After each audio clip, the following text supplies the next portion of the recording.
Alors, bonjour tout le monde. Par cette belle matinée ensoleillée, je suis content d'être avec vous. Je vais juste vérifier quelques petites choses. Ça ne sera pas long.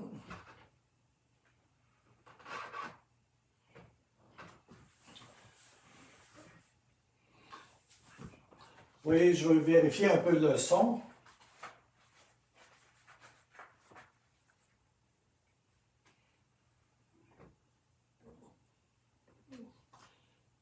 Ça ne sera pas très long.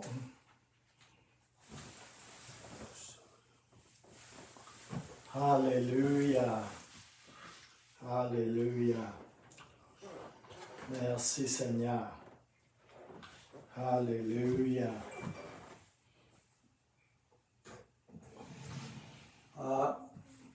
Est-ce que vous entendez bien à la maison?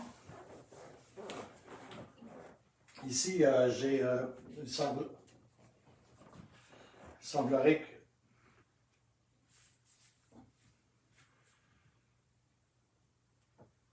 que ça coupe ici.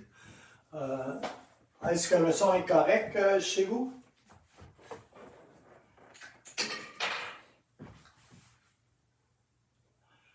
Alléluia. Bon. Alors, je vais faire un petit ajustement avec le micro. Alléluia. Alors, je suis content d'être avec vous ce matin, en ce beau dimanche du 16 janvier. Depuis quelques jours, le fond de l'air est frais, n'est-ce pas? Mais vous êtes au chaud, à ce que je peux voir. Et comme je disais tantôt, je suis content d'être avec vous ce matin. Et puis ici, je suis avec France et Gabriel. Ils sont cachés derrière les caméras. Alléluia. Alors, je veux juste vous rappeler d'être fidèle dans vos dîmes et dans vos offrandes. Et ce n'est pas qu'on aime parler d'argent, mais les factures continuent à rentrer à l'Église et c'est important de soutenir l'œuvre localement. Et je veux juste vous remercier parce que, en vérité, vous le faites assidûment. Et le comité ainsi que moi-même, nous sommes contents de pouvoir vous servir, sachant que vous avez à cœur l'œuvre du Centre chrétien des Sept-Îles, l'œuvre du Seigneur ici sur la côte nord et Sept-Îles et dans les environs. Aussi, Seigneur, je veux prier pour les dîmes et les offrandes ce matin, Seigneur. Je prie que tu les multiplies, Seigneur, et que nous puissions, Seigneur, prospérer à tout égard. Nous qui donnons et l'Église également, qu'elle puisse prospérer à tout égard. Alléluia. Merci, Seigneur, de ce que les chameaux s'en viennent, de ce que les chameaux sont déjà là. Alléluia. Pour ceux qui étaient là mercredi, ça va vous dire quelque chose. Pour les autres, vous allez dire, mais ce pasteur-là, il voit des drôles d'affaires. Merci Seigneur. Alors, la prochaine réunion de prière aura lieu le 19 janvier 2022. 2022 à 18h30 sur la plateforme Team. Je vous rappelle que si vous désirez participer à ces réunions de prière, vous pouvez me contacter ou contacter Annie, France ou Stéphanie et nous ajouterons vos noms à cette plateforme et vous pourrez vous connecter sur Microsoft Teams avec l'adresse, le raccourci que nous allons vous envoyer et vous pourrez assister de facto et live d'une façon interactive à la réunion de prière en ligne du Centre chrétien des Sept-Îles. Merci Seigneur. Ça a quand même quelques utilités, n'est-ce pas, toutes ces choses. Alléluia. Les mises à jour, de la même manière, vont être communiquées à intervalles réguliers sur le site Facebook du Centre chrétien des Sept-Îles et sur la page Messenger. Santé.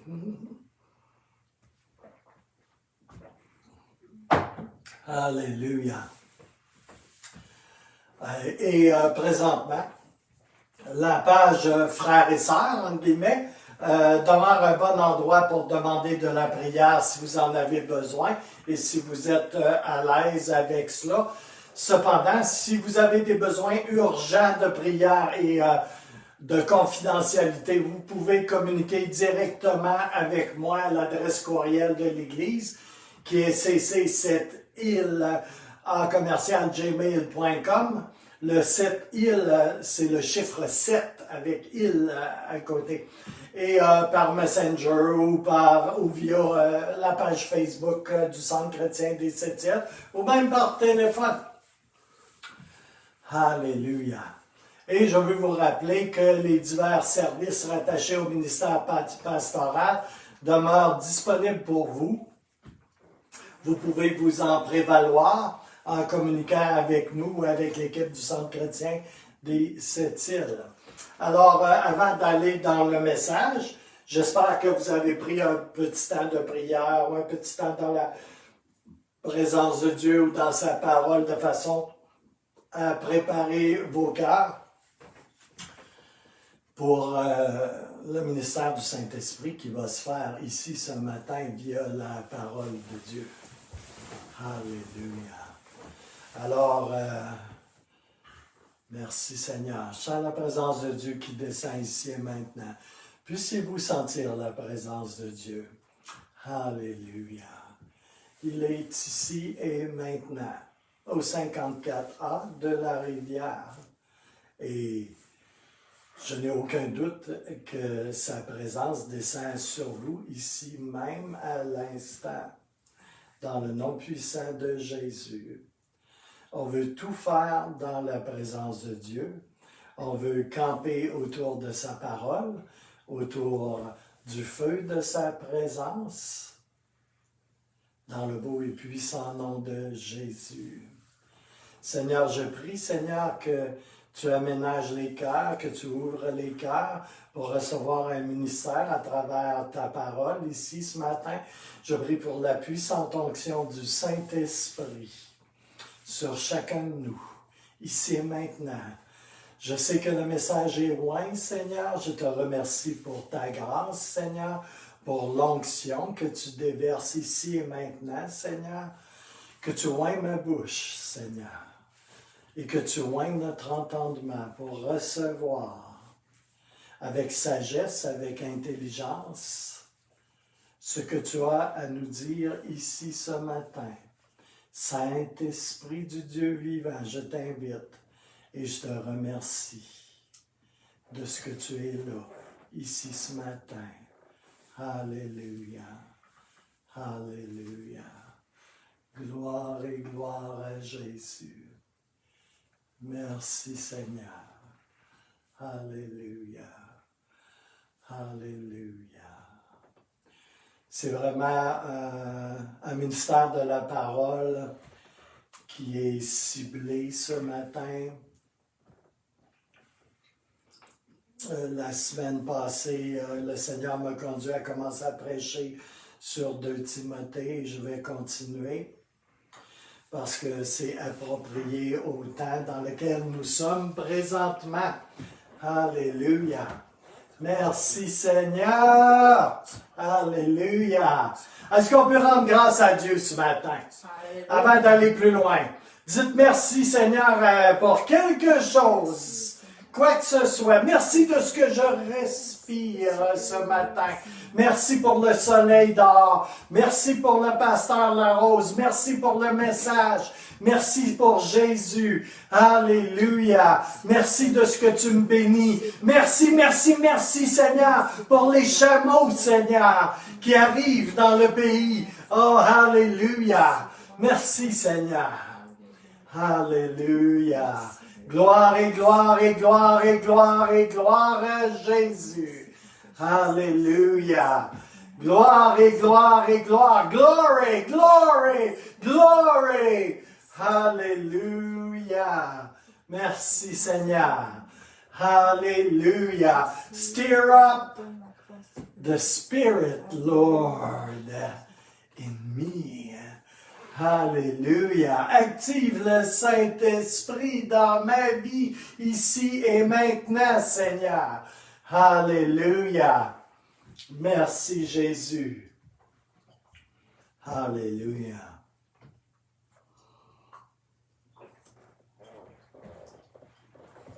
Oh, gloire et gloire à Jésus. Alors, si je donnerais un titre, ça serait quelque chose comme « Pourquoi Dieu appelle les temps de la fin des temps périlleux ». Alors, c'est dire que je renoue encore cette semaine avec 2 Timothée 3, verset 1. Oh, on avance, j'ai quand même avancé dans le verset 1. Une chance qu'il n'y a pas tellement de mots, hein? Alors, 2 Timothée 3, verset 1, la version du Sommeur, qui est une version parmi beaucoup d'autres, avec ses défauts et ses bons côtés. Alléluia. Alors, la version du Sommeur de 2 Timothée 3, verset 1, sache bien que dans la période finale de l'histoire, les temps seront difficiles. Oui, sache bien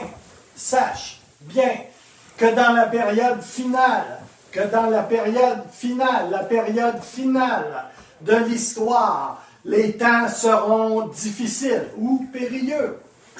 Parole vivante, sache bien que des temps difficiles nous attendent. La période finale de l'histoire de ce monde sera une période périlleuse et trouble. J'ai fait une traduction de la version The Message qui va comme suit. Ne soyez pas naïfs. OK? C'est pas en parenthèse parce que tu es chrétien que tu es obligé d'être naïf. OK? Puis j'ai juste le goût de vous dire en quelque part que c'est pas parce que tu portes une calotte avec écrit Jésus dessus que tu es un chrétien. C'est gratuit, c'est juste en passant. Ne soyez pas naïfs. Il y a des moments difficiles à venir, alors que la fin approche. Je vais vous dire ceci, en partant. Avant 2020-21, ça faisait au moins un quart de siècle que je n'avais pas prêché et encore moins enseigné sur les temps de la fin. Je faisais des petites mentions ici et là, mais c'est tout. Ce n'est vraiment pas mon dada. J'ai vraiment une pression du Saint-Esprit depuis plusieurs jours et quelques semaines, et peut-être un petit peu plus longtemps que ça, de prêcher, enseigner sur des points très précis quant à cette fin des temps dans lesquels nous sommes. Et je garde beaucoup de choses pour moi parce que je n'ai pas la liberté de les partager présentement. Dieu d'avance nous avertit son peuple de ce qu'il a besoin de savoir à propos du futur. C'est ce que nous voyons dans 2 Timothée 3. Paul cible prophétiquement les événements à venir, comme je disais la semaine passée. Et j'ai parlé de l'usage commun du mot eschatos, duquel vient le mot eschatologie, qui nous parle de la période des temps de la fin et du retour de Jésus spécifiquement. Nous sommes en marche, comme je l'expliquais la semaine passée, vers le dernier port. Je vous avais expliqué que le terme eschatos était utilisé beaucoup pour parler de navigation, que quand on s'embarquait sur un bateau pour un voyage, on faisait des ports d'attache en route et on arrivait au dernier port, celui du bout de la ligne, celui du bout du voyage. Et ça, on appelait ça eschatos. C'était le dernier port. Après ça, il n'y en avait plus. OK? Et eschatos nous parle du voyage dans lequel on est et du point où nous en sommes lorsque nous sommes en route vers le dernier port. Le bout de la ligne, comme le bout de la ligne du métro à Montréal, c'est la dernière station, le dernier port, le bout de la ligne. Alléluia. Alors, eschatos nous parle du dernier segment des temps de la fin. Et comme dit Paul à Timothée, nous devons savoir que ce dernier segment, que ce dernier bout du voyage sont des temps périlleux, des temps qui s'en viennent, des temps dans lesquels nous entrons. J'ai regardé attentivement le texte original et les sens des mots qui sont choisis par Paul dans ce texte particulier de 2 Timothée. Et il nous avertit que nous allons avoir à tenir dans ces temps, au milieu des temps à venir, que nous allons avoir à tenir et à tenir ferme, en plein centre de ce qui s'en vient. Et il dit clairement que nous ne pouvons éviter ce qui vient. C'est le sens des mots employés. Il n'y a pas moyen d'éviter cela, ni de s'échapper de cela. La prière du croyant, du juste par la foi, je tiens à vous le rappeler, elle est puissante, la prière.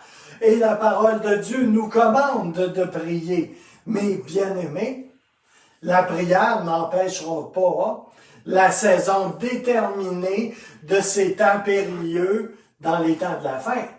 La parole elle-même nous les annonce comme un fait inévitable.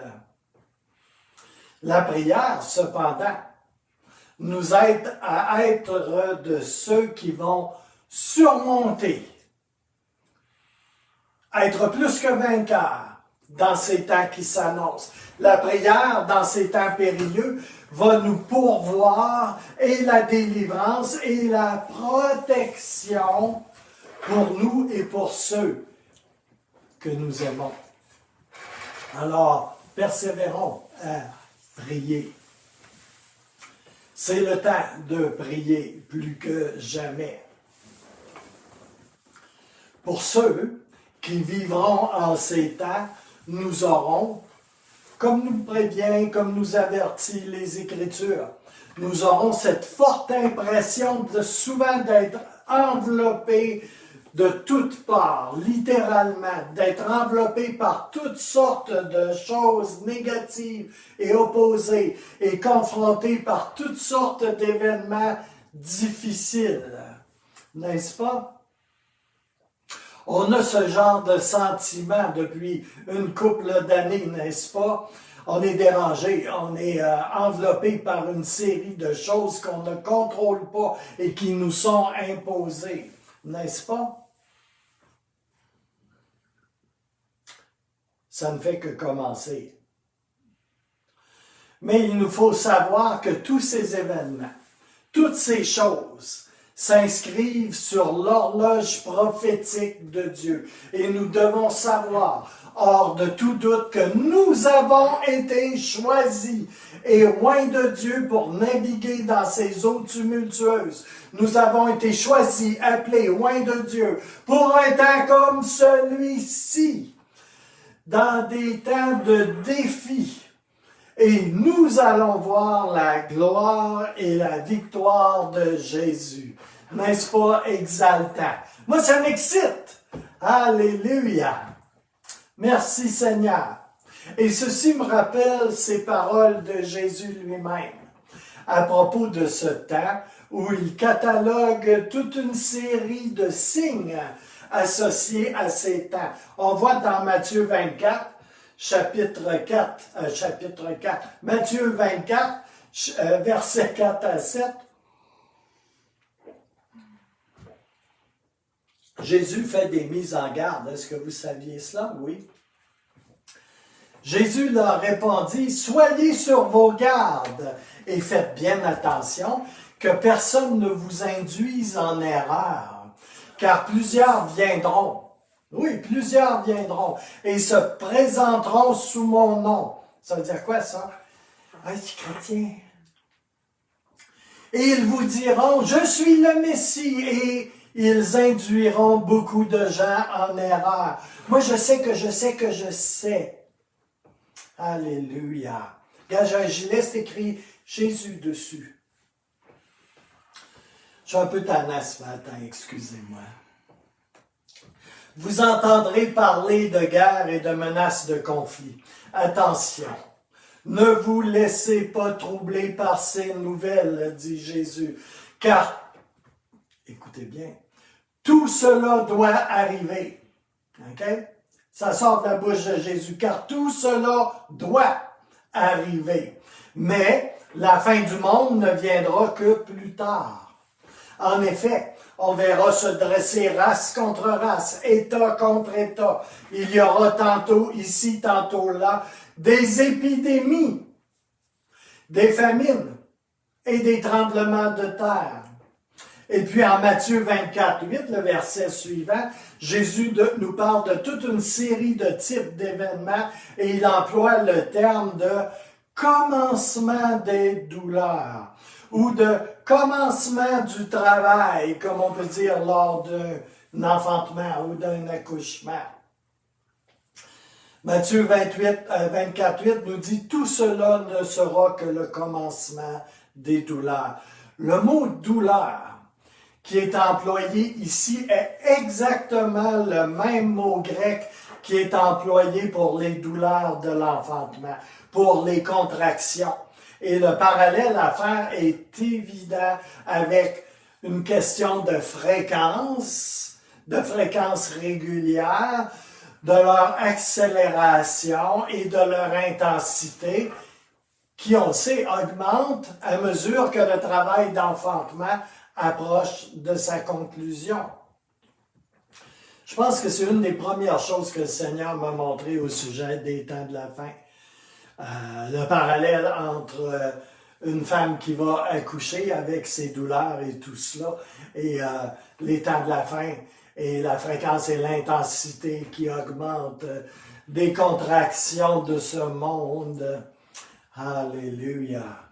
Pour mettre quelque chose de nouveau au monde. Alléluia. Merci Seigneur. Jésus emploie l'expression « commencement des douleurs » pour nous dire qu'est-ce qu'il en sera de la dernière partie de cette période particulière qu'on appelle les temps de la fin.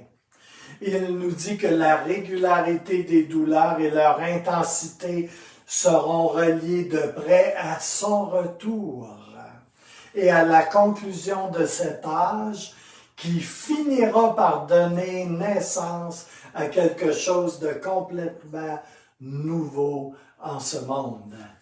Alléluia. Alléluia. Ces douleurs vont commencer tranquillement. Elles sont déjà commencées, évidemment, mais elles vont s'accélérer et gagner en intensité, comme lors d'un accouchement. Alléluia. Ces douleurs, et c'est important ce que je veux mentionner ici,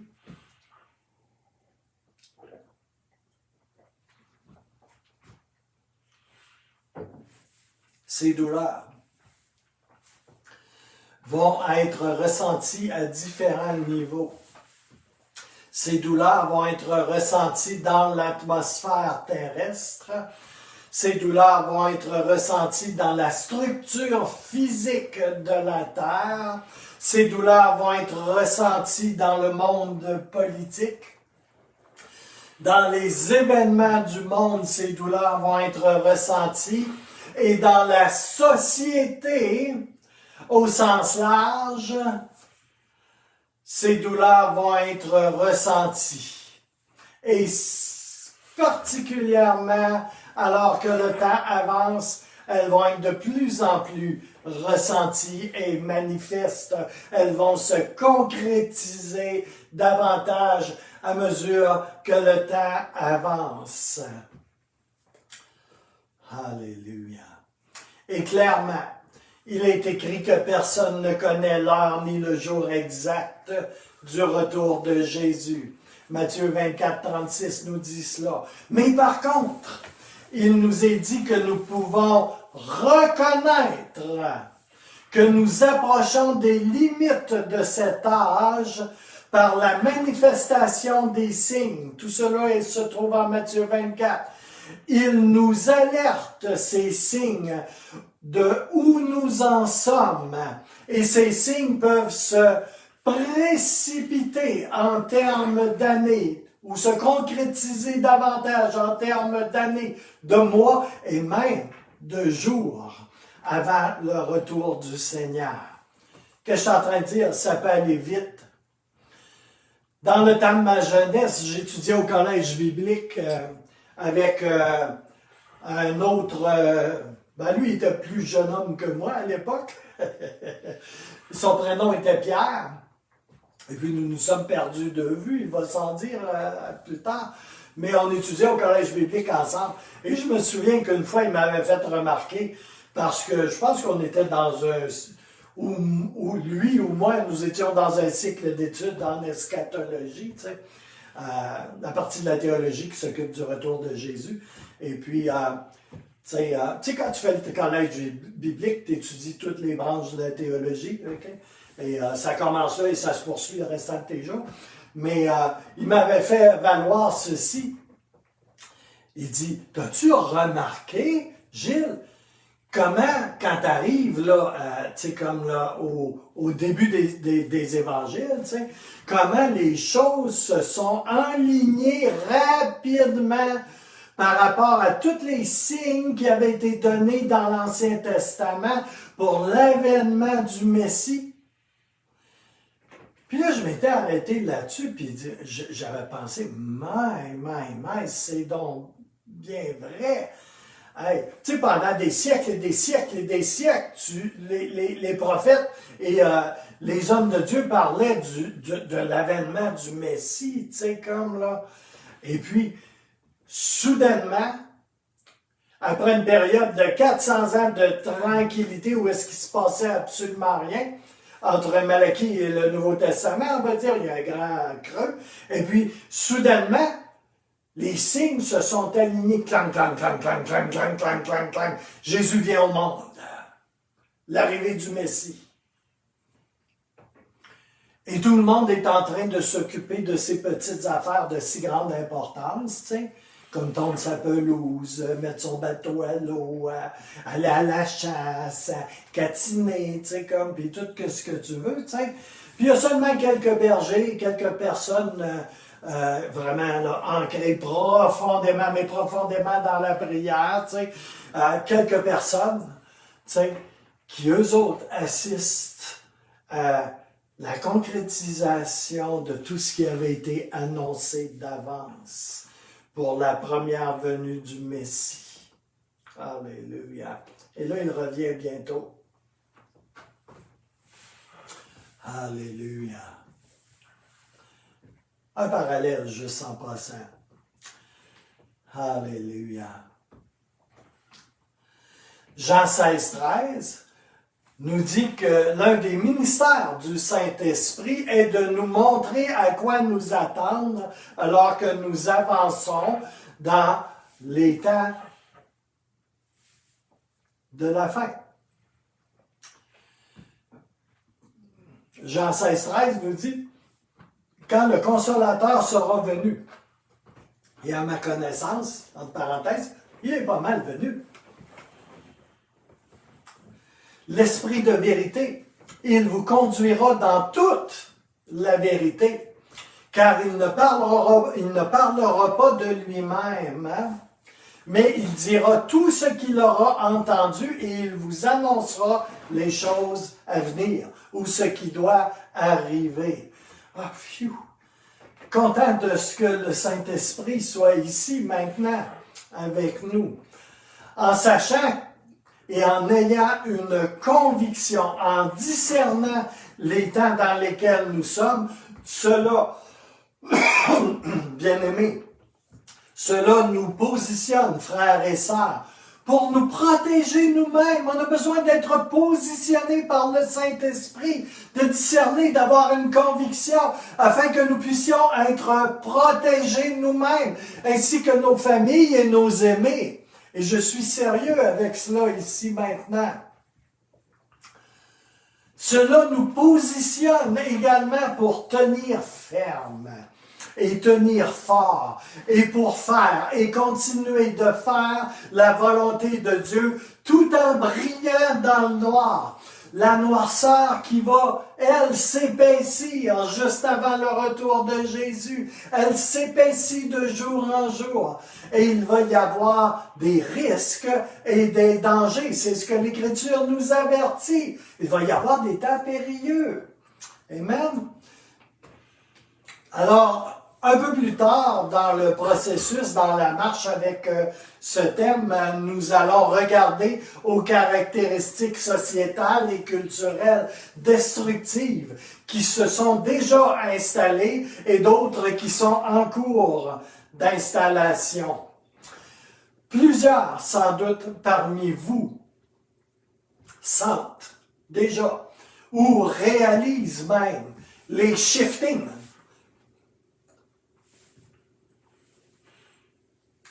les changements de vitesse, de l'embrayage, des temps dans lesquels nous sommes. Et je vais vous dire ce matin, vous n'êtes pas dans l'erreur. Tous ceux qui connaissent vraiment leur Bible savent très exactement où est-ce qu'on s'en va avec ces choses. Dieu va intensifier ses interventions dans le cours des affaires des hommes. Et je vais vous dire en passant, lisez le psaume 2. Vous voulez avoir une image très simple et bien claire des temps de la fin? Lisez le psaume 2. C'est court, short and sweet, et il y a pas mal tout ce qu'il y a à savoir d'essentiel là-dedans. Alléluia. Ça a le mérite d'être simple et court et clair. Alléluia. Pour moi, c'est un des écrits essentiels à ces temps dans lesquels nous entrons. Le Saint-Esprit veut vraiment que nous nous préparions pour les temps qui viennent, pour les derniers jours de la société telle que nous la connaissons, pour être pointu et un peu tannant de clarté ce matin. Alléluia. Si vous voulez méditer un peu la chose, considérez comment Dieu a averti en avance son peuple, qui était Israël, en Exode, chapitre 11 et 12. Il les a avertis, après les avoir avertis de plusieurs plaies, les Égyptiens, que l'ange de la mort passerait en Égypte. Dieu avertit toujours son peuple en avance. Et il leur avait donné des consignes pour pouvoir survivre dans ces temps. Dieu avertit toujours son peuple en avance. Il le fait. Je le répète encore, il avertit son peuple. Pas pour que nous soyons dans la peur, mais pour que nous puissions nous préparer. À vrai dire, on n'a pas vraiment le temps de tomber dans la peur et de capoter. On n'a pas le temps pour cela. C'est le temps d'écouter et d'entendre du Saint-Esprit. Est-ce que je peux avoir un Amen? Amen. Alléluia. Le mot périlleux, dans le texte qui nous intéresse ce matin, vient du grec chalopos, qui est vraiment là très peu employé dans les Écritures, en fait à deux endroits dans le Nouveau Testament. Okay? Ce n'est pas un gros emploi d'un mot. Ce n'est pas un mot usuel qu'on prend à la légère et qui est répété continuellement, là, mais il n'en est pas moins d'une importance vitale. Le mot chalepos nous parle de danger, de risque, de douleur, de quelque chose de blessé. Le mot nous décrit et il s'associe ce mot-là avec des mots comme sauvage, vicieux, animal, imprévisible, incontrôlable et dangereux. Il décrit ce mot chalepos, une menace mortelle. Et s'associe avec n'importe quel autre mot, avec n'importe quoi qui a un potentiel de torture, de traite, de cruel, de tranchant et de douloureux. Alléluia. Somme toute, ce n'est pas un mot très léger à employer, voyez-vous, et Paul a choisi ce mot-là pour une bonne raison. Une version emphasée, c'est-à-dire amplifiée, si vous voulez, de 2 Timothée 3:1 pourrait se lire comme suit. Écoutez bien. Vous devez savoir avec une certitude incontestable qu'à la toute fin des jours, lorsque le temps du grand voyage et de naviguer jusqu'au dernier port sera arrivé, que la dernière saison se manifestera au milieu de moments incontrôlables, imprévisibles, blessants, traîtres et menaçants qui seront vraiment difficiles à supporter pour tous les gens. Amen. Pour plus de précision, il y a un autre endroit où est-ce que le mot chalepos est employé. Et c'est un terme fort. C'est pas un terme doux et léger et on flatte le minou. C'est pas un terme qu'on emploie juste comme ça. Surtout dans le cadre des Écritures. Pour voir l'autre endroit où le mot chalepos, périlleux, est employé, on doit aller dans Matthieu 8:28, qui est le seul autre endroit où ce mot-là apparaît. Et qu'est-ce que Matthieu 8:28? Eh bien, c'est ceci.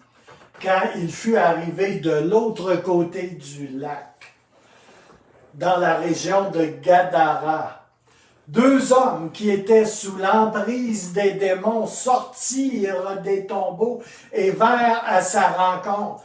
Ils étaient si dangereux, chalepos, dangereux, périlleux, que personne n'osait plus passer par ce chemin.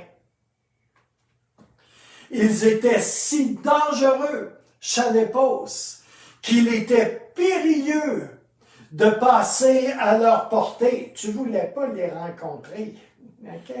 Tu ne voulais pas les croiser.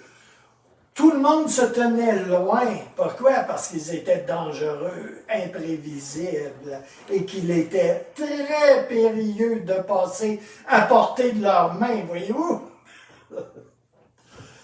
Alléluia. Et j'ai déjà enseigné plusieurs fois sur cet épisode. Vous savez, c'est l'épisode où est-ce que le bateau avec les disciples et Jésus dans le fond de la barque, comme là, dort, puis il y a une tempête qui se lève pour empêcher le bateau d'arriver justement là, à Gadara. Et qui est-ce qui produit cette tempête? C'était l'autorité, la principauté qui chapeautait ces deux personnages dangereux qui étaient dans les tombeaux et tournaient autour des tombeaux à Gadara, n'est-ce pas? Alléluia, Chalépos. Alléluia, périlleux, dangereux. Alléluia, mais vraiment. C'est sûr qu'avec Jésus, on sait comment que c'est résolu l'histoire de la tempête. Et on sait ce qui est arrivé également à ces deux démonisés, n'est-ce pas? Alléluia. Alors, je veux vous rassurer, ici, maintenant, rien ne prend le Seigneur par surprise. Et nous sommes appelés à triompher en Jésus-Christ. Amen. À ce point-ci, on a besoin de regarder à 2 Corinthiens 2,14. Okay? Parce que Paul écrit justement à des croyants qui avaient de sérieux problèmes à leur époque avec les conditions sociétales au milieu desquelles ils se trouvaient. Ils en arrachaient, dans la ville de Corinthe, dans la région de Corinthe. C'était difficile.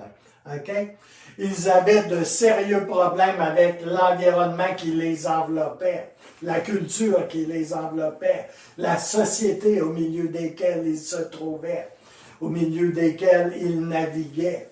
Et à cause des multiples pressions qu'ils vivaient au quotidien, Paul va leur écrire et il va leur dire « Je ne puis que remercier Dieu » ou, dans d'autres versions, « Grâce soit rendue à Christ ».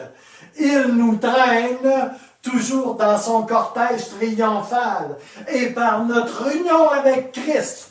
Oh, oh, et il se sert de nous pour répandre en tout lieu comme un parfum la connaissance de Jésus-Christ. Alléluia. Ce passage nous dit en quelque sorte que peu importe la force des assauts qui viennent contre nous, nous sommes toujours triomphants en Jésus-Christ et à chaque fois, en chaque lieu et de toute façon, nous sommes plus que vainqueurs et triomphants en Jésus-Christ. Amen. Alléluia. Alléluia. Nous sommes dans une position de victoire en Christ. Je vous dis cela alors que les choses viennent sur nous. Beaucoup de choses viennent sur nous.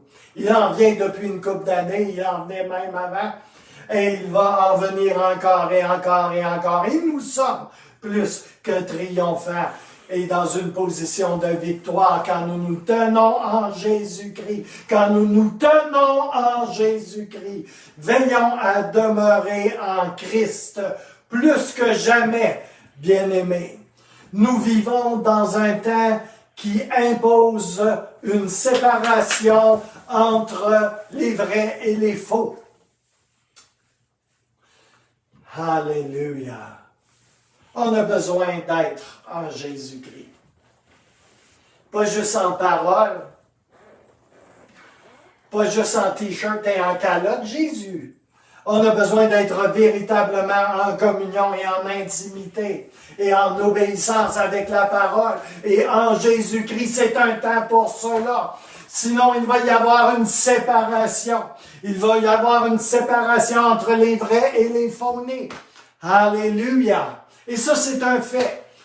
J'ai bien beau vouloir le mettre avec un bel enrobage sucré, mais c'est la simple vérité.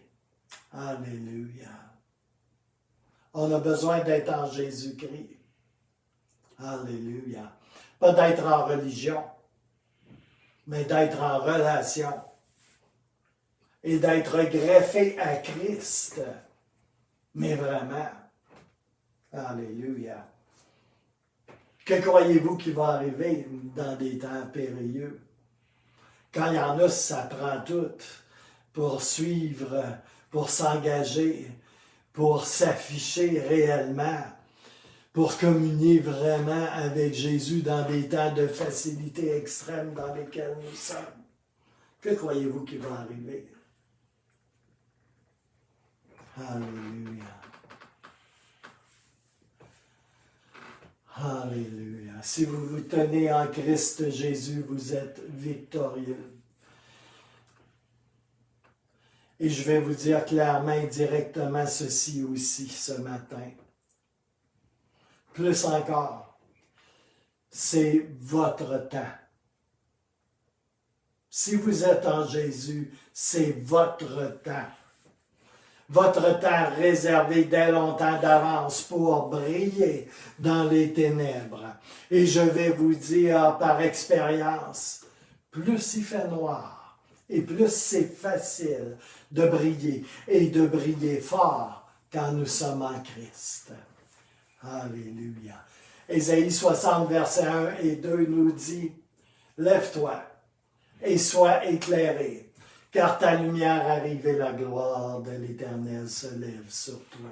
Voici les ténèbres couvrent la terre, et l'obscurité les peuples. Mais sur toi, l'Éternel se lève, sur toi, sa gloire apparaît.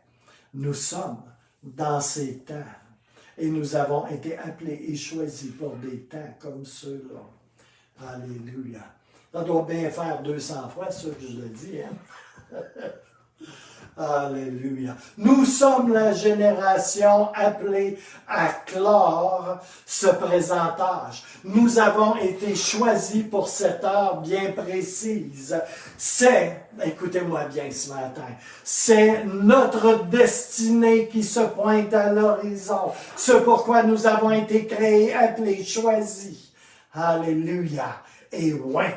Alléluia. C'est notre destinée qui se pointe. Et ce qui fait peur au monde, et ce qui les fait reculer, et ce qui les fait trembler d'inquiétude, de peur, c'est ce qui nous excite, nous. Et c'est ce qui amorce Jésus à agir et à intervenir et à nous utiliser et à manifester sa gloire. Alléluia. En passant à travers de nous. Alléluia.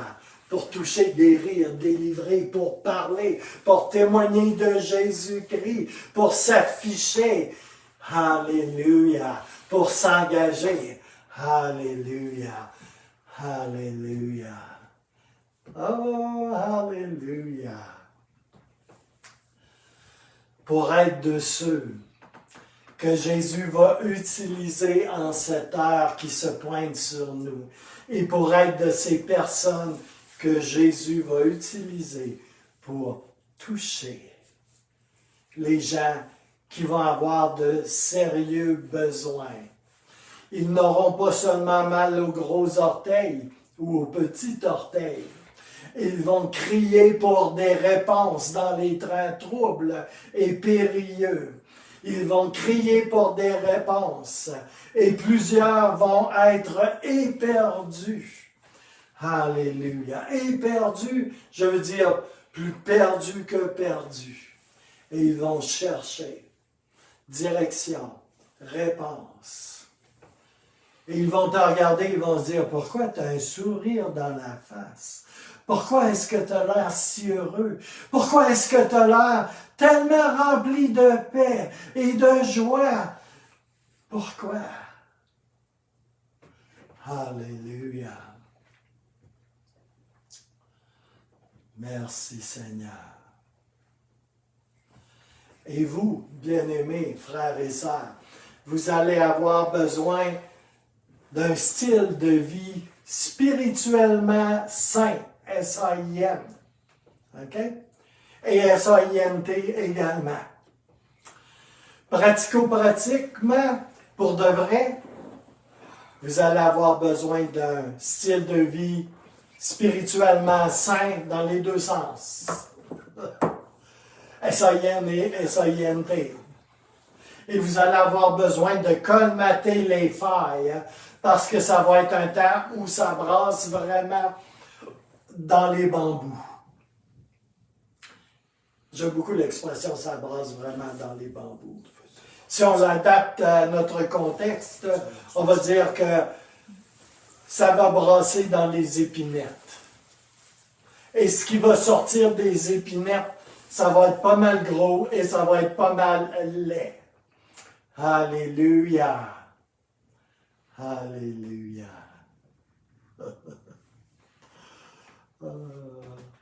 Quelques points bien simples à ce point-ci, là où on est rendu.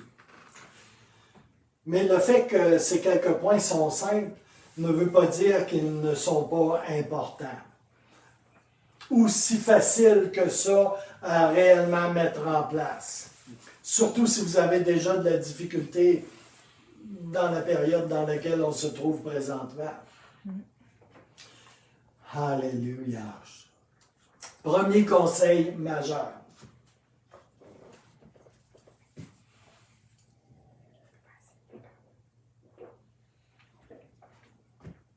Hydratez-vous bien.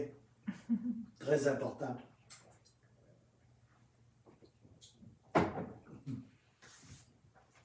Après que vous vous êtes bien hydraté, le premier point majeur, le premier conseil majeur que je pourrais vous donner, et ça serait ceci.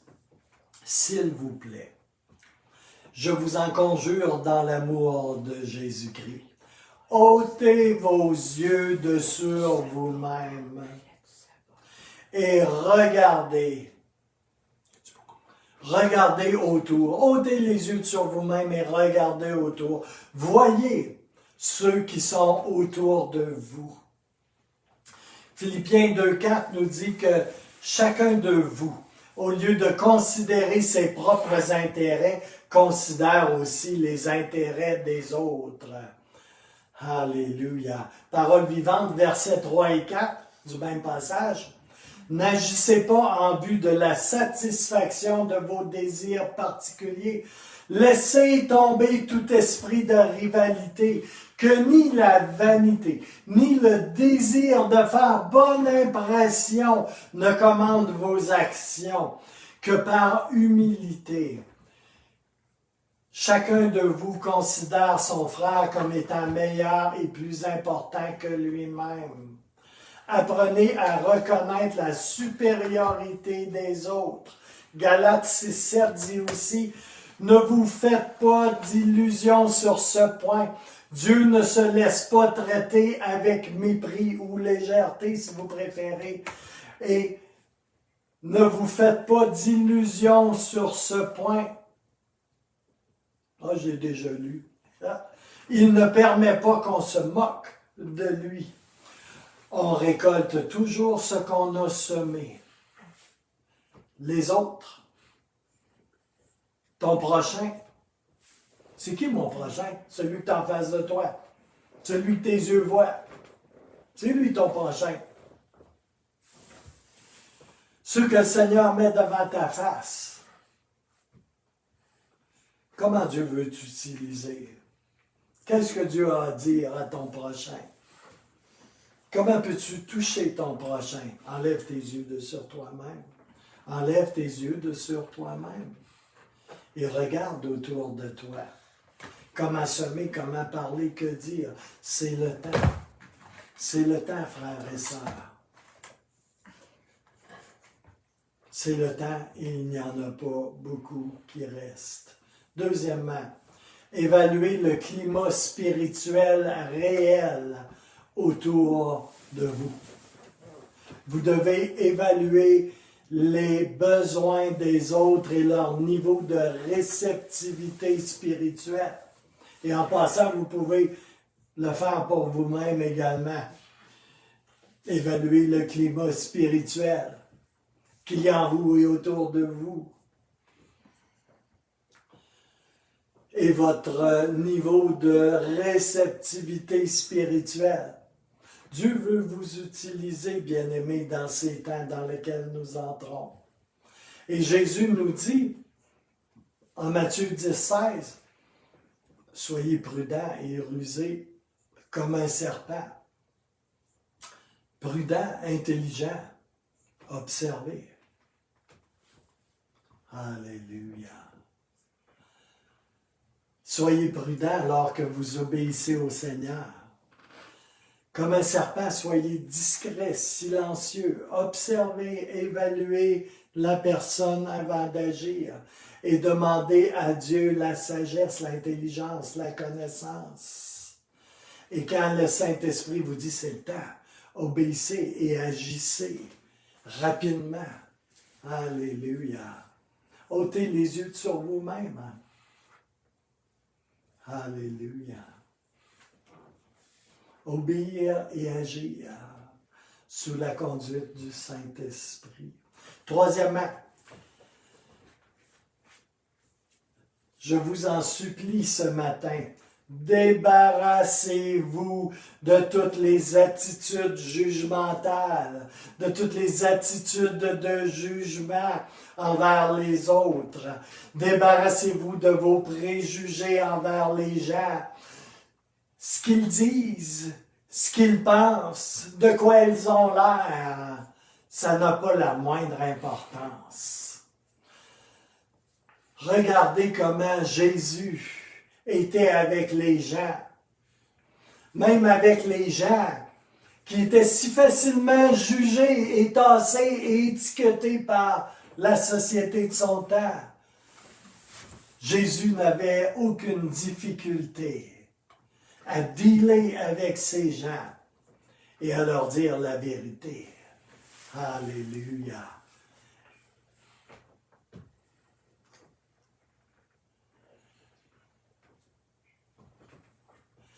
Quatrièmement, prenez comme prérequis que toutes les personnes, je pourrais développer sur chacun des points, là, mais je vous laisse le soin.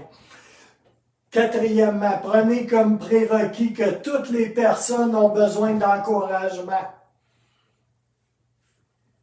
Yo! Prenez comme prérequis que toutes les personnes ont besoin d'encouragement.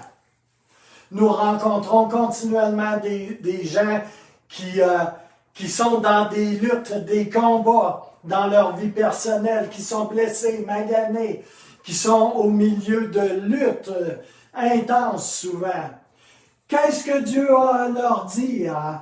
Quels encouragements est-ce que Jésus voudrait bien leur communiquer? Quel encouragement Jésus voudrait bien leur communiquer? Soyez sensibles, ouverts, voyez plus loin et plus profond avec l'aide du Saint-Esprit. Vous savez, tout ce que je vous ai enseigné sur le ministère de prière et d'intervention qu'en fait le ministère, à l'école de ministère, est pertinent pour toutes les occasions. L'école est toujours sur la page YouTube. Allez vous rafraîchir, allez approfondir par une deuxième écoute. Dieu veut vous utiliser, et pas seulement dans le sanctuaire, et pas seulement dans des réunions, dans des salles de grands hôtels ou des réunions spéciales d'évangélisation. Il veut vous utiliser à tous les jours. Alléluia.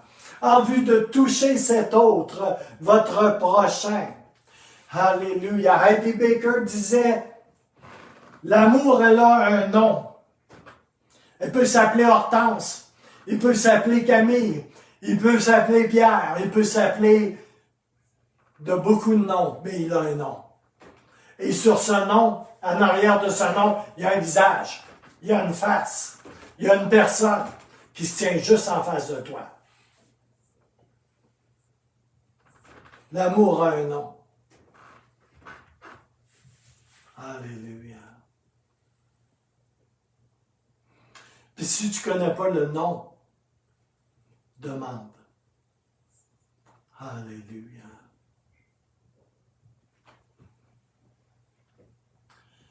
Les dons spirituels ne sont pas réservés seulement pour être utiles dans le sanctuaire, mais ils sont utiles en tous les temps. C'est juste que bien souvent, on n'est pas disposé parce qu'on est très occupé. Il faut que j'aille chercher un sac de sucre au Mexique. C'est là ma mission. Non, c'est pas ta mission. Le sucre peut attendre. Alléluia. Je suis sûr qu'il va en avoir encore dans la tablette. Si tu prends le temps de t'arrêter pour une personne. Alléluia. Oh. Cinquièmement, abandonnez-vous entre les mains du Saint-Esprit. Ça, c'est pas de 8h à 8h30, supposons le matin. Là. C'est toute la journée. Ah, on a cette folie de tout compartimenter, hein? Ah, c'est comme de quelque chose. Ah, moi, le Saint-Esprit me parle le matin durant mon culte de 8h à 9h. Le restant du temps, je suis aux abonnés absents. Téléphone sonne, je ne décroche pas. Le Saint-Esprit m'appelle, je ne décroche pas. Hein? Il y avait juste à me parler entre 8h et 9h le matin, OK? Mieux voir rire, hein? Il y a un petit quelque chose de l'esprit religieux hein, qui se cache dans ce genre de choses-là. Mais précisément, capituler, céder au don du Saint-Esprit. Mettez sous vos pieds votre sacro-sainte fierté et votre orgueil. Vous savez, vous avez tous au moins un don. Trouvez-le et utilisez-le. Romains 12, versets 6 et 8, 1 Corinthiens 12, verset 4 à 11, 1 Pierre 4, versets 10 et 11. Et souvent, là, on finit par trouver un don, on en trouve un de don. Et on commence à l'exercer. Et savez-vous ce qui arrive? Je vais vous dire ce qui arrive. Là, tu te retrouves avec pas seulement un don, mais en manifestant un don et en obéissant au Saint-Esprit et en le manifestant, le don. Savez-vous ce qui arrive? C'est qu'il y en a un deuxième qui vient se mettre à côté, puis il y en a un troisième qui arrive, puis il y en a un quatrième qui se manifeste. Ouais! Quand tu commences à obéir au Saint-Esprit et à manifester un don, d'autres dons viennent s'ajouter. C'est un fait. On a souvent un don qui est plus manifeste et plus fort que d'autres. C'est vrai. Alléluia. Mais quand on obéit, hein, d'autres dons viennent se greffer et se manifester selon les besoins pour que nous puissions servir de plus en plus et de mieux en mieux notre Seigneur et Sauveur Jésus-Christ. Alléluia. Alors rapidement, arrêtez donc de tergiverser, de niaiser, de raisonner, d'argumenter avec le Saint-Esprit, avec ce que le Saint-Esprit te donne. C'est un péché. C'est un péché. C'est de la désobéissance. C'est ce que c'est. Alléluia. Et obéir à moitié, c'est désobéir. Sixièmement, ne laissez pas la peur vous arrêter. 2 Timothée 1,7. Dieu ne t'a pas donné un esprit de pissou. Ça, c'est la version québécoise. Il ne t'a pas donné un esprit de peur et de crainte. C'est la version classique. Franchissez la chicken line. Pour l'amour de Christ et pour l'amour de ton prochain, franchis la chicken line. Ne sois pas une poule mouillée en Jésus-Christ. Franchis la ligne de la poule mouillée. Et engage-toi pour Jésus-Christ. Affiche-toi pour Jésus-Christ. Témoigne de Jésus-Christ. Alléluia. Obéis à Jésus. Alléluia. Merci Seigneur. Alléluia. Et septièmement, et ça c'est important, comme les 6 autres d'avant, et plusieurs ont vraiment besoin de réaliser ceci. OK? Est-ce que vous êtes encore avec moi? Oui? Ou vous m'avez abandonné? Êtes-vous encore avec moi?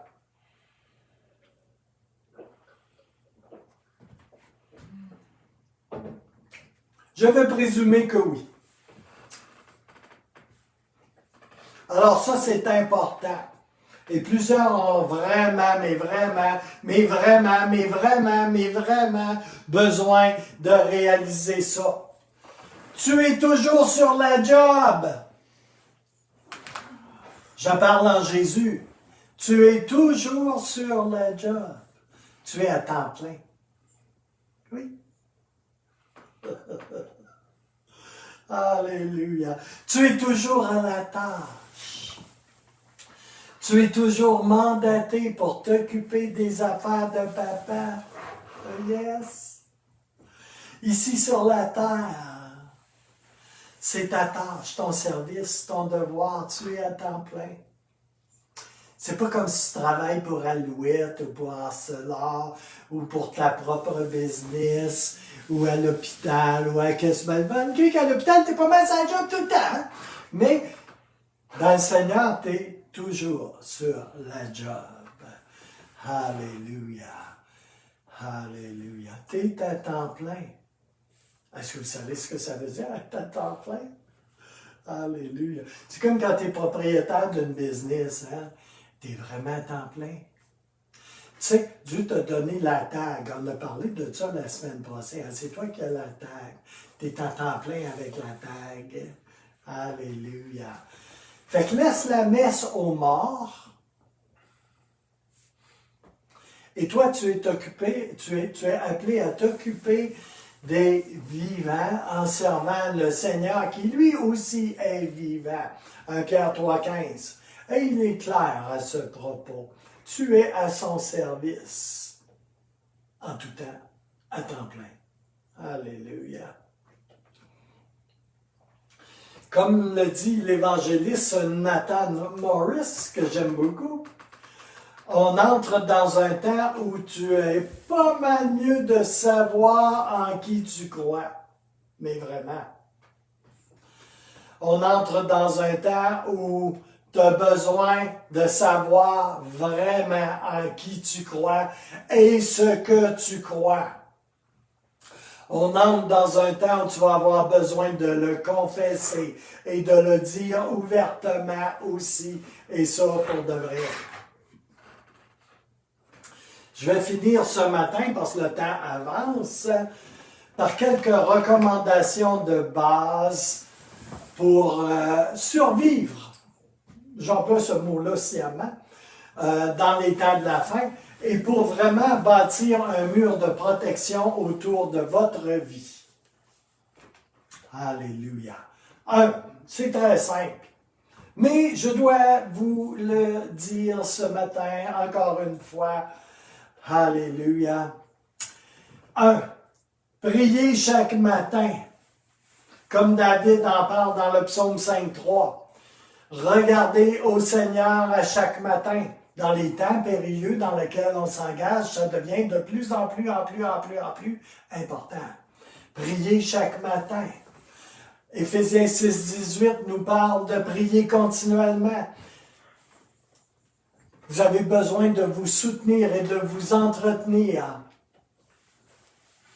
De soutenir et d'entretenir une sensibilité spirituelle. Et vous allez en avoir sérieusement besoin avec ce qui vient. 2. Vous avez besoin de lire la Bible à chaque jour. Le psaume 119, 105 nous dit que sa parole est une lampe à nos pieds. Quand il fait noir, là, puis vraiment noir, puis que la noirceur augmente, tu as besoin d'avoir une lampe à tes pieds. Alléluia. Josué 1,7 va dire « Fortifie-toi seulement et aie bon courage en agissant fidèlement selon toute la loi, selon toute la parole que Moïse, mon serviteur, t'a prescrite. Ne t'en détourne pas ni à droite ni à gauche afin de réussir dans tout ce que tu entreprendras. » Troisièmement, cultiver la présence de Dieu.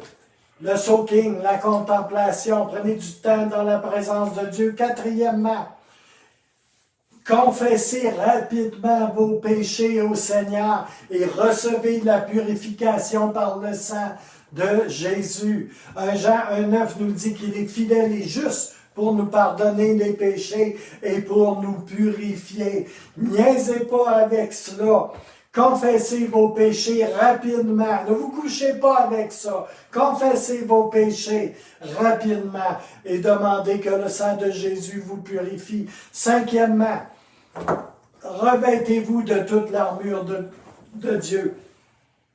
J'ai pas mal enseigné là-dessus. Alléluia. Dans le but de demeurer ferme. Les enseignements sont toujours sur la page YouTube, je vous le rappelle, du Centre chrétien des Sept-Îles. Les armes sont un mur de protection autour de vous. Revêtus de l'armure, on est équipé pour vaincre, littéralement pour détruire, pour tuer l'ennemi. Hallelujah. En anglais, we are dressed to kill. Kill l'ennemi. Alléluia. Pas ton prochain, là. L'ennemi. Alléluia. Comme un soldat romain était revêtu de l'armure. 6. Oui, 6. Faites une alliance avec vos yeux et vos oreilles. Alléluia.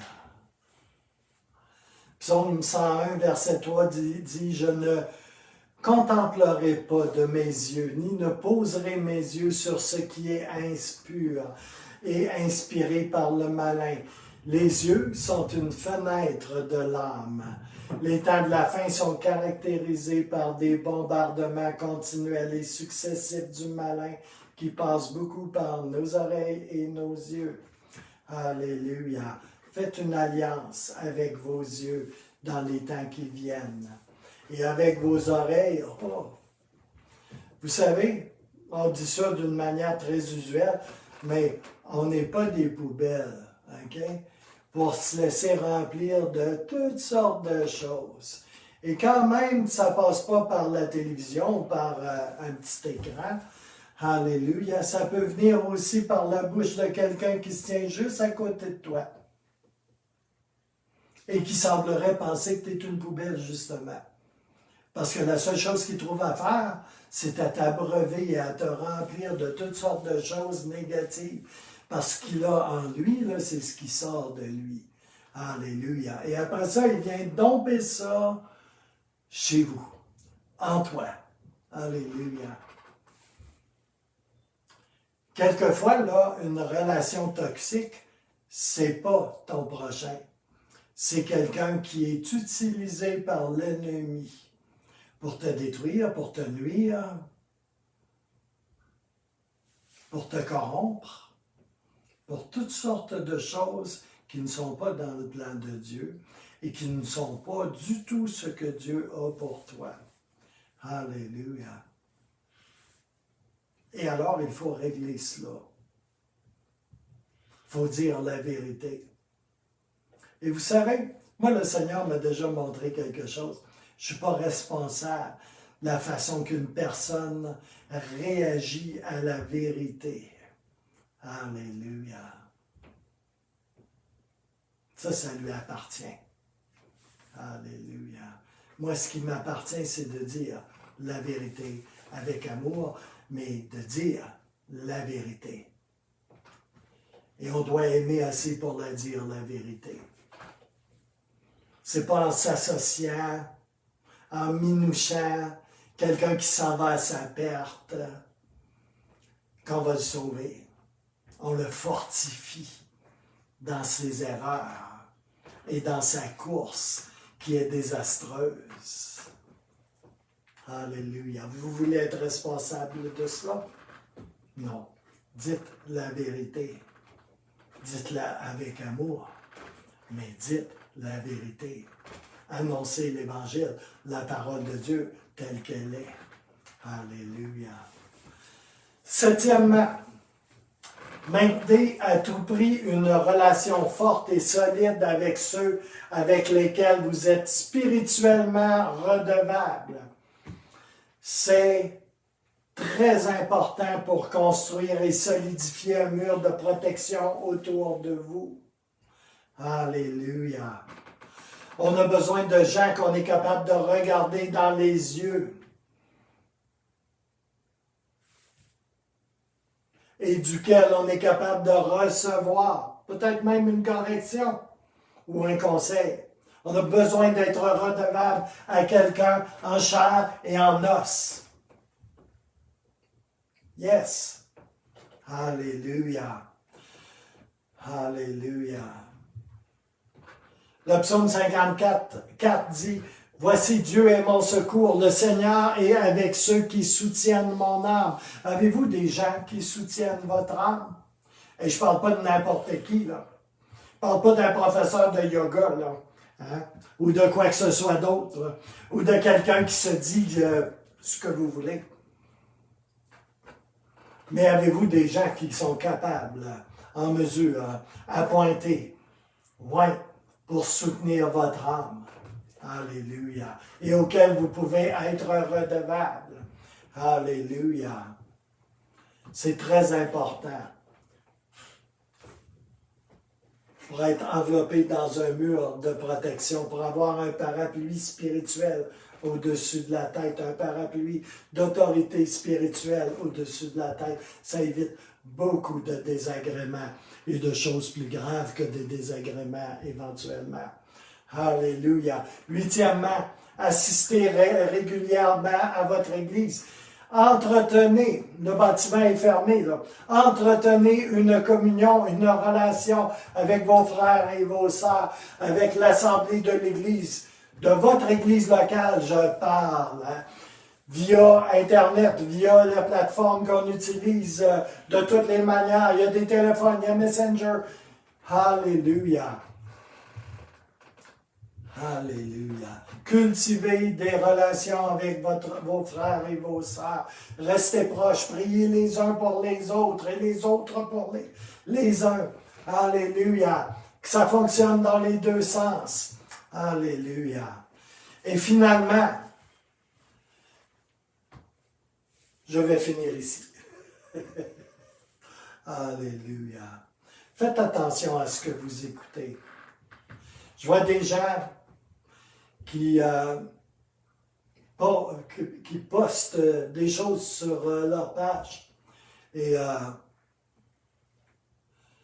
ça vient d'à peu près n'importe où.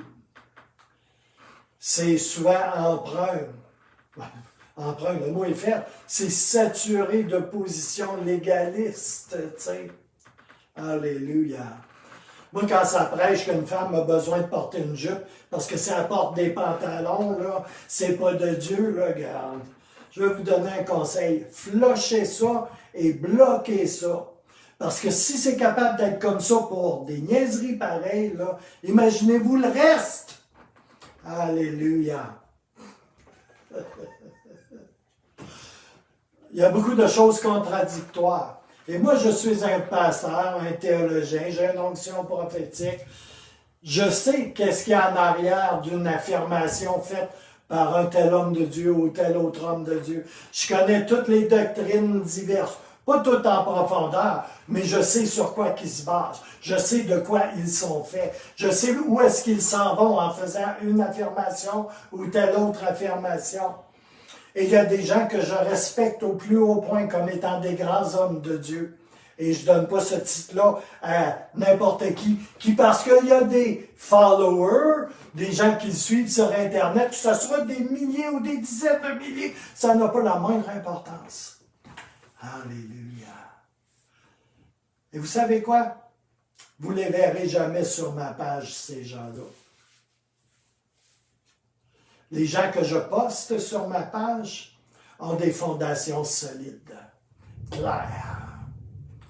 Alléluia. Vous savez, quand je ne commente pas ou que je ne like pas quelque chose, c'est pas pour rien. Alléluia. Alléluia. Ne vous exposez pas à n'importe quoi. Et si vous avez des doutes, demandez une validation de quelqu'un qui est dans le ministère, de votre équipe pastorale. Ne vous exposez, ça revient à la poubelle de tantôt. Ne vous exposez pas à n'importe quoi. Parmi les plus grandes églises, parmi les pages les plus visitées présentement, il y a des gens que je ne recommanderais pas pour tout l'or du monde. Alléluia. Le nombre de followers, la grosseur de l'Église ne valide absolument pas ni ton style de vie, ni ta doctrine. Et ça, c'est un fait. Alléluia. Faites attention. Je vous dis ça parce que présentement, l'Église locale est fermée et beaucoup vont à gauche et à droite pour toutes sortes de choses. Vous savez quoi? Après ça, vous vous demandez pourquoi vous êtes dans la confusion si jamais vous en apercevez par ailleurs. Et pourquoi, là, tu sais, comme là, vous êtes dans les problèmes, que vous êtes confus à propos de ceci ou de cela, et que vous n'arrivez pas à démêler les choses. Alléluia. Peut-être vous entretenez vous-même cette confusion, n'est-ce pas? Alléluia. Alléluia. Ceci étant dit, alléluia. Vous savez, généralement, quand je fais un posting, comme dernièrement, j'ai fait des postings, je fais juste converser, là. J'ai fait des postings, je mets un individu qui s'appelle, un pasteur qui s'appelle Mathieu Gadet. OK? C'est un Français, c'est pas de sa faute, là. Mais tu sais, c'est comme je mets des postings qui viennent de sa part. Pourquoi? Parce que je trouve qu'il a une bonne fondation. Il a, comme moi, un revêtement prophétique assez accentué. Alors, il sait de quoi il parle. Et il en parle bien, il en parle simplement. Et je valide la doctrine qui sous-tend ses affirmations et ses enseignements. Alors, je le poste sur ma page. Mais je ne ferai pas ça avec n'importe qui. Vous savez? Et je veux juste vous dire ça pour vous dire, je ne suis pas en train de vouloir dénigrer des choses ou juste tasser des choses comme cela.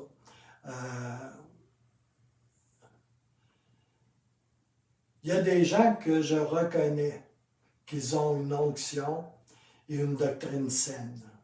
Et ça, pour moi, c'est correct. Mais vous savez, le rôle de pasteur en est un de protection du troupeau sur lequel le Seigneur l'a établi.